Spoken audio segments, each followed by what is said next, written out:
Kaya ayaw niya iwanan yung mga bata dahil alam niya ang ugali doon ng mga bata.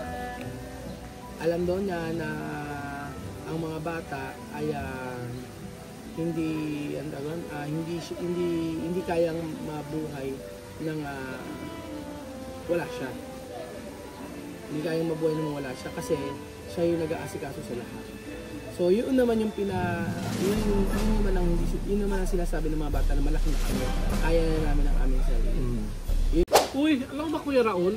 Yung marami nag-message sa akin, yung tatlong bata Kumain ka na muna nito.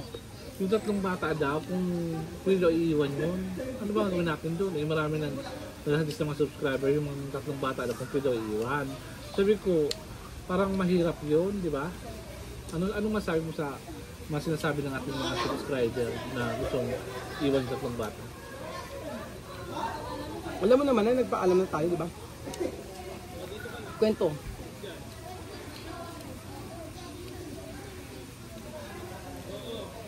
Maraming message. Sa'yo ba may message nito? Oo, nagkuha sila. Parang naawa din sila sa mga bata. Kasi nag-comment sa live, sa vlog ko sa live, nag-comment sila na meron din may message sa'yo? Ako din, marami. Saan marami nag-message?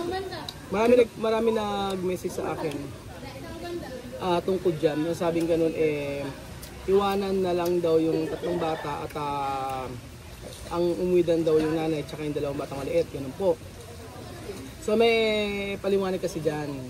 Para po matapos na ito, i-explain po, ako na mag-explain. Explain ko po yung bakit hindi pwedeng maiwan yung tatlong bata. So ito ay base po sa sinabi ng kanyang nanay. Oo, kasi iniano ko na rin yan sinabi ko na rin yun, sabi ko kay TM, kailan ba yung kinausap ko nun? Tatandaan mo nun. Teka, isipin ko. ano nga yun? Tapos ano nangyari? Teka, inisip ko para yung time na nag-usap kami nung umiyak ako at saka noong time na yon na sinabi ko na baka pwedeng mag-stay na lang yung mga bata at saka sila, ganon. At medyo matagal na, medyo nakikinig ka ba? Oo. Tingin sa manok Nagkinig ako sa'yo kasi may yung manok hindi magiging tinola yan, Benjut. Ayaw ko mahilig ka sa tinola. Matas ang tenga ko malaki. Chismoso. Narinig yung sabi mo. Pag kung isip ko, ba't nga? Ganito kailangan di ba nung time na tatandaan mo, sabi ko kakausapin ko yung nanay. Tapos nag-ayos na akala ko okay na. Tapos after nun kala ko bago na ng desisyon. Yung time na nag-check ako nag-check kami ng ticket kung po pwedeng pilitan. Yun. Di kala ko okay na nun. After nun, kinausap ko kasi ganito, sabi ko sa ang paliwanag ko sa kanya, pasensya na po kasi kung ano po kasi yung mga nangyayari lang, yun lang po yung ikino-content namin at ibinibideo at sinasabi po sa inyo kasi yun na naman po yung sa pang-araw-araw namin. Ngayon, total may nag-message sa sa'yo at saka marami, dinededma ko lang yun. Kasi kuha mo ngayon, masama talaga sa'yo. Dinededma ko lang kasi nga syempre ayoko naman na kumbaga sa akin, ako nakakaalam ng totoo at ikaw nakakaalam ng totoo. So nung nakausap ko siya ng time na yun, sabi ko sa kanya baka po pwedeng kung gusto mo mag-vacation ka na lang, tapos iwanan mo, asama mo dalawang anak mo, marami kong in-offer. Tapos ano ba yung pambayad? Gusto nagkinig ako. Okay. Pambayad sa ano?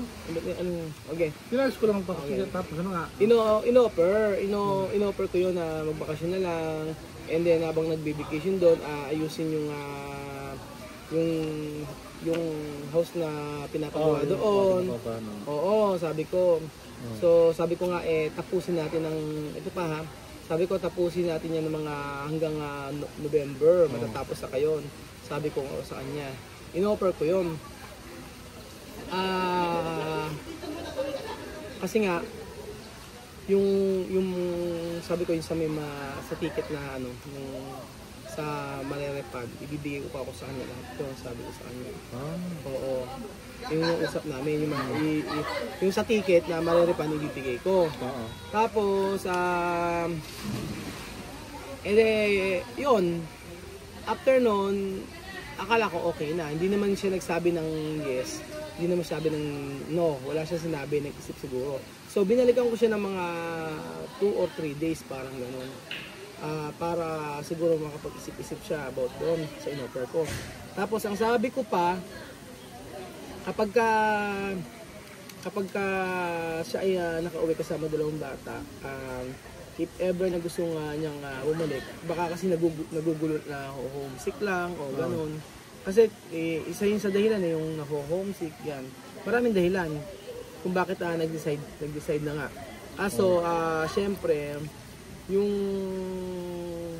panghihinayang sa mga bata na nakapag-adjust sa dito, yun yung kasi iniintindi namin. At saka may point naman kasi doon, diba? May point yung mga viewers na ang may issue lang naman yung nanay. So yung nanay naman ang may ayaw. Yung iba kasi, at pa sabi, isa pa ng isang doon na kapitbahay na siya daw ang siya daw ang tutulong sa mga bata na may iwan. Kumbaga, siya ang titingin, siya magluluto, ganun lahat. Kung gusto, kasi yung tatlong bata talaga, pilit na kinukontra yung kontrang-kontra sa nanay. So, yun. Ilang days bumalik ulit ako sa kanila kasi naging busy ako sa construction. So, kahit si Kuya Belgium, late tayo nakakauwi, diba? Tayo nakakauwi. Oo, tapos minsan alas 11, alas 12, alas 10 kaya kami makauwi. Tapos, hindi ko masyado kasing pinupuntahan na para makapagpahinga din at saka para makapag-isip-isip. Ganon. At saka parang, para na din sa mga bata, yung parang ma-realize siguro niya na pagka ilang araw ako diyan punta, ano ba ang pipin nila, gano'n. Ayun nga, yung mga bata pagka nagpupunta din nagpupunta sa kanila, talagang yumayakap. Oo. Kita mo na Tsaka napansin mo ba, kapag nagpupunta tayo ng ilang araw na wala, mapapansin mo sa mga bata na sabik sa akin, di ba? So yung mga bata talaga, makikita mo na gusto nila talaga na mag-stay dito. Lalo na yung kahit yung babae, yung una natin nakilala. Oo. Kaya lang wala na silang magawa. Kaya sabi ko ganito. Natatandaan mo ba nung nagpunta tayo sa kanila, tapos sabi ko tinawagan ko na yung pinagbili namin ng ticket. Pinagbili namin ticket, sabi ko, ate, huwag niyo na po cancel, tuloy na po. Kasi yung time po na nag-decide na siya. Kasi kailangan na kasi ng mga bata, kailangan na mag-enroll. O kaya na mag-enroll, kailangan na pumasok. Yun. Pero ang sabi ko naman sa nanay, okay lang kung makapag-iisip ka pa. Nag-iisip ka pa kasi kahit naman isang buwan na maliit yung mga bata, tatanggapin pa naman school. Sabi nga ng mga teacher, hinahanap nga yung mga bata. Yung mga teacher, hinahanap. So yun, kaya sabi ko, nung nagkausap na kami, pinaayos ko yun sabi ko sa ticket, huwag nang i-cancel, tuloy na ako, sabi niya sa kanya. Yun, kaso maraming viewers, marami nagpo-comment at saka nagme-message sa amin, lalo sa akin, na bakit daw hindi iwan yung bata. May dahilan po yun. Ganito po, ang sabi ng nanay, kaya ayaw niyang iwanan yung mga bata. Ito kaya ayaw niyang iwanan yung mga bata dahil alam niya ang ugali doon ng mga bata. Alam doon niya na ang mga bata ay hindi kayang mabuhay ng wala siya. Hindi kayang mabuhay nang wala siya kasi siya yung nag-aasikaso sa lahat. So yun naman yung yun naman ang yun naman ang sinasabi ng mga bata na malaki na kami. Kaya na namin ang aming sarili. Yun ang sabi ng mga bata. Pero ang dahilan sa akin ng nanay ay hindi sila pwedeng iwanan dahil sasakit ang ulo ko. Lalo ako lang daw ang mamumroblema dito, sasakit ang ulo ko. Sabi nga nun. Pero sa napapansin ko, ganito. Sa napapansin ko, sinusunod ako ng mga bata. Yun ang totoo. Nakita mo, di ba? Kung ano utos ko talagang sinusunod nila. Pag sabi ko, tapos, ganito pa yan. Pagka, nirespeto ka. nirespeto. Pagka aalis, papaalam pa, no? Pag aalis siya, papaalam pa. Pag pupunta sa bahay namin, papaalam pa. Hindi sila umaalis ng bahay nang hindi sila nagsasabi na, Daddy, tako sa ganon. Daddy, kailangan namin ganito. Sa bahay lang talaga sila. Kapag ka lumilibot yung isa, yung malaki dito, papaalam yun. Alam ko kung saan nagpupunta. Kaso, yung nanay, ang sabi, hindi daw po pwede mag-stay dito kasi sasakit sa ulo ko, mamumroblema ako. So, sabi niya, alam ko ugali ng mga anak ko. Alam ko ugali ng mga anak ko. Ano ang sabi? Kaya, yun. Kaya hindi ko na pinilit. Dahil sabi ko, kinausap yung mga bata. Sabi ko sa mga bata, yung mudra mo, siya, yung nanay nyo, siya yung kausapin nyo. Kapag kasi ay pumayag, wala tayong pag-uusapan, walang problema sa akin. Yun naman talagang dahilan. Kaya, ayun, inayaan na lang namin na kung ano talaga yung kagustuhan ng nanay. Kaya hindi ko naman din masabi, hindi ko naman din na masagot yung iba. Kasi nga, yung nanay, pabago-bago ng mood mo. Pabago-bago ng mood.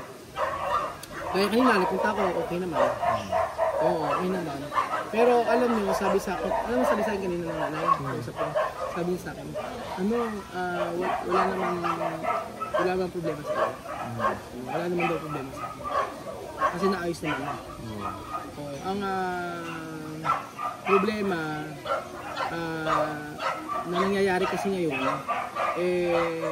iba na kasi yung buhay natin dito na kasama ko pamilya ko at saka pamilya ko. Ate, hindi kagaya alam niya dapat yun. Yun dapat alam niya na iba nga kasi hindi na kagaya dati. Ang gusto lang niya is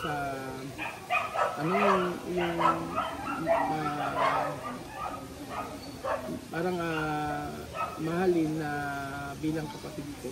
Yung sabi niya. Yung parang meron pa rin akong kasi lalo nag-start sa construction, talagang wala kaming oras. Walang oras talaga. Pupunta lang ako sa kanila, kanita sa gitna. Bibigyan ng pagkain. Bibigyan ng pagkain. Kahit alas 8 ng gabi, dadalahin pagkain, ganyan. Pero hindi ba ako nagkakulang sa financial, no? Kasi sa financial, ang talaga. Sobra pa nga, di ba? Sobra pa nga. Oo, sobra kasi bukod yung sa pagka-talagang nasa na pagkain, bibileto, tapos bukod pa yung perang, yung money na binibigay, ganun. Kaya sabi ko, sa kanya, lagi kung ano yung desisyon niya, edi yun na lang, ganun na lang. Kasi mahirap din naman na naipipilit natin yung gusto ng mga bata. Siyempre, minubigay din naman. Kaya walang magawa. Pero yun talagang dahilan. Yun talagang dahilan na sabi niya. Pero meron naman akong isang kaibigan na taga-Japan na iba ang kwento sa kanyang dahilan. So, ngayon, pero hindi ko po pwede natin sabihin. Iba ang dahilan niya sa akin, iba ang dahilan niya doon sa kaibigan na natin na nasa Japan na nakakausap niya. Iba ang reason niya. So, hindi nagtutugma. Kaya sabi ko, talagang magulo ka talaga. Magulo yung complicated.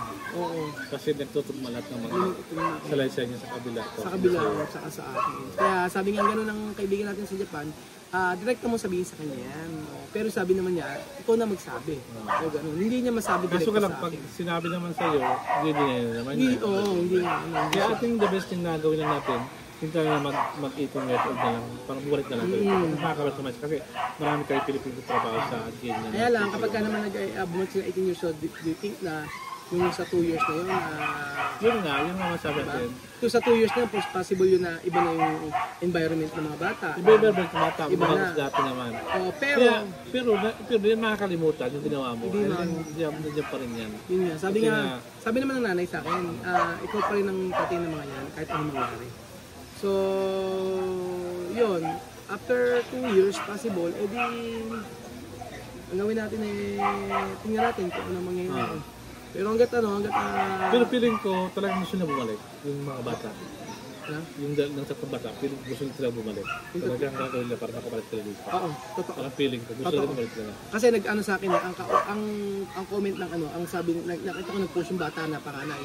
Ang sabi niya, gagawin ko ang lahat, makabalik lang dito at makasama ko yung tatay ko.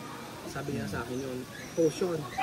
In-screenshot ko pa yun, tapos sinend ko sa group chat namin. Sabi niya, gagawin ko ang lahat, makabalik lang ako dito. Dahil sigurado mamimiss ko yung tatay ko. Sabi niya gano'n sa akin.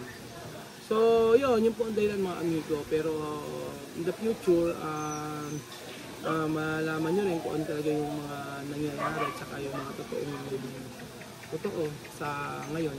Sa ngayon, huwag na po natin pag-isipan na lahat ito ay prank, lahat ito ay hindi totoo.